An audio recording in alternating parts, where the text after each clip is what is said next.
Maharashtra live news मध्ये आपले स्वागत आहे। आपण पाहत आहात महाराष्ट्र लाईव्ह न्यूज, बातमी जनसामान्याची।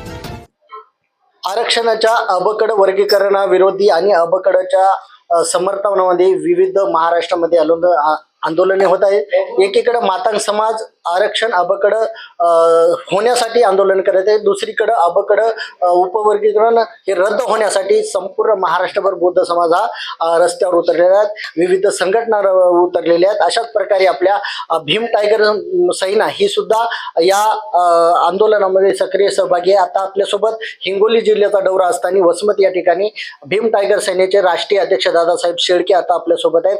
दादा, आपलं सर्वप्रथम महाराष्ट्र लाईव्ह न्यूज मध्ये आपलं स्वागत आहे।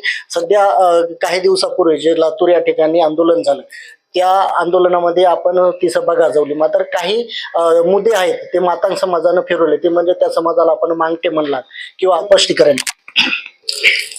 जय भीम।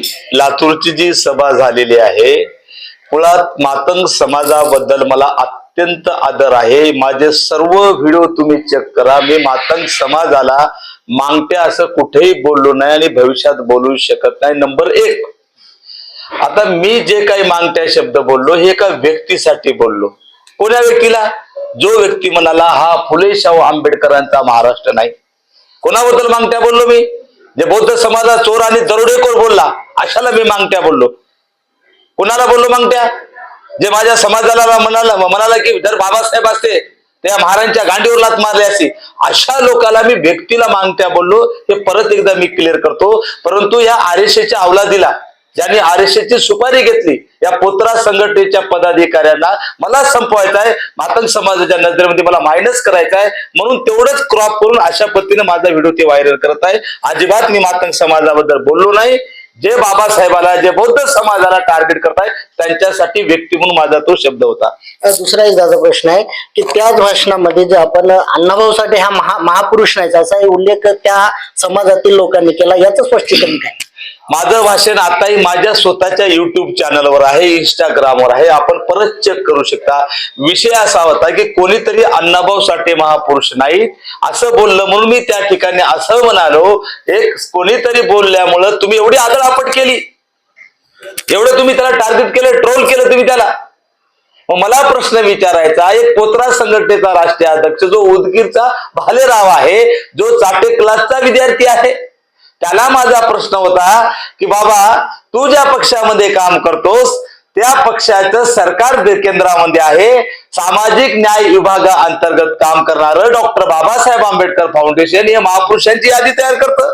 मग तू ज्या पक्षामध्ये काम करत असताना जर अण्णाभाऊ साठे महापुरुषाच्या यादीत नाही असं तू टीव्ही चॅनलच्या मुलाखतीला सांगतोस, त्याचा संदर्भ घेतला, मग तुम्ही काय करताय?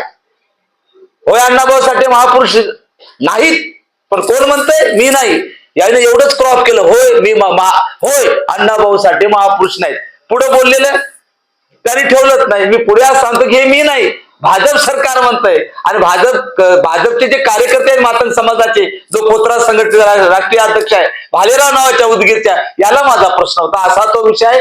अण्णाभाऊ साठे बद्दल आम्हाला नितांत आदर आहे आणि आमच्यासाठी या भाजप सरकारने करो की न करो आम्ही त्यांना महापुरुष मानतो।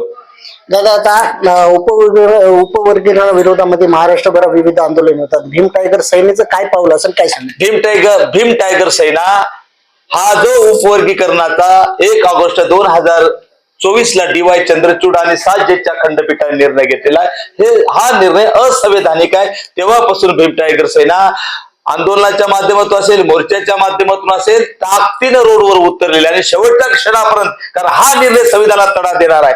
आज डेट पर्यंत जे बाबासाहेबांचं संविधान आहे त्या संविधानाचे प्रास्ताविक 22 भाग, 395 कलमे, 8 परिशिष्ट, आता 48 कलमे आहेत, 12 परिशिष्ट आहेत, यात कुठे उपवर्गीकरणाची तरतूद आहे सांगा तुम्ही?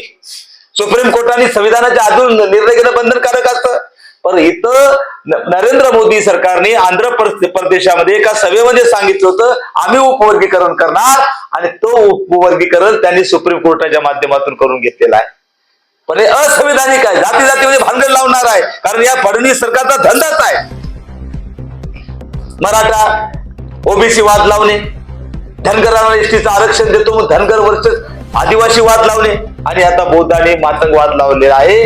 मातंग समाज आमचा चांगला आहे, त्यांना समाजात फूट नको, त्यांना आरक्षणात फूट नको, परंतु यायच्या नेत्याला, जे चाटे क्लास मध्ये शिकलेल्या नेत्याला, पोत्रा संघटनेच्या नेत्याला मातंग समाजाला पुढे करून आणि बौद्धाला टार्गेट करून आपली नेतेगिरी पुढे करायची आहे. RSS कडून जो ठेका घेतला बौद्धाला टार्गेट करण्याचा, त्यासाठी सगळं करत आहे. पण आम्ही आंबेडकरी कार्यकर्ते, आंबेडकरांची अवलाद आहोत, तेवढ्या ताकदीने आम्ही हा निर्णय रद्द करण्यास भाग पडू. वेळ पडली तर फडणवीसच्या नर्दीचा घोट घेऊ, परंतु आरक्षण उपवर्गीकरण निर्णय आम्ही रद्द करू. दादा, चाटे क्लास शब्द मी या अर्थाने वापरलेला आहे. बऱ्याचदा असं होतं की शब्दावर जायचं नसतं, शब्दातला मतितार्थ समजून घ्यायचा. RSSचं टोपण नाव मी चाटे क्लास ठेवलं, कृपया काही चुकीचा अर्थ काढू नका.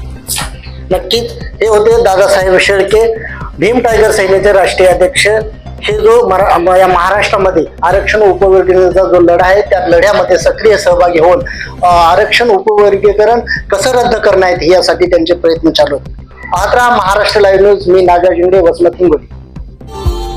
Subscribe now and press the bell icon. Never miss an update.